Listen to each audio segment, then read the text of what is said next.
Indian forces are capable of replying to Pakistan against any provocation from across the border, Interior Minister Rajnath Singh has said.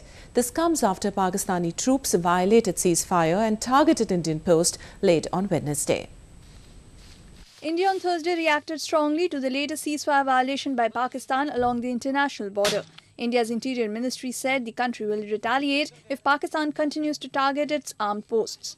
Border security force और सेना के जवान मुस्तैदी से भारत की सीमाओं की रक्षा कर रहे हैं और मैं समझता हूं कि भारत की सीमाओं पर आंख उठाकर देखने की जरूरत कोई नहीं कर पाएगा और यदि कोई आंख उठाकर भारत की सीमाओं की ओर देखने की जरूरत करेगा तो मैं समझता हूं कि हमारी बॉर्डर सिक्योरिटी फोर्स अथवा हमारे सेना के जवान उसका मुंहतोड़ जवाब देने में पूरी तरह से कामयाब होंगे. Pakistani paramilitary troops had opened fire at an Indian post in Samba on Wednesday, killing a paramilitary personnel and injuring a civilian. According to reports, some 13 Indian posts came under attack from the Pakistani side. The BSF, which retaliated with heavy gunfire, killed 4 Pakistan Rangers. Locals said the firing continued even in the night.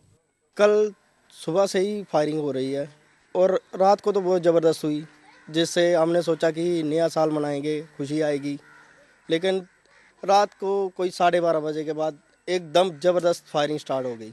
Security experts believe Pakistani forces are opening fire at Indian troops as a cover to facilitate anti-India militants to infiltrate in Kashmir.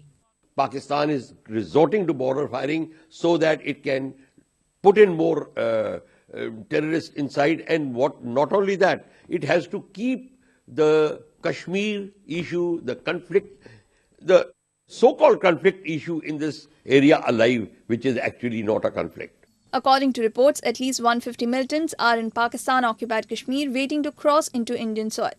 2014 recorded one of the worst years of ceasefire violations since a truce was put in place in 2003. 14 civilians and 5 security personnel have been killed in 555 ceasefire violations by Pakistani forces this year in India's Jammu and Kashmir.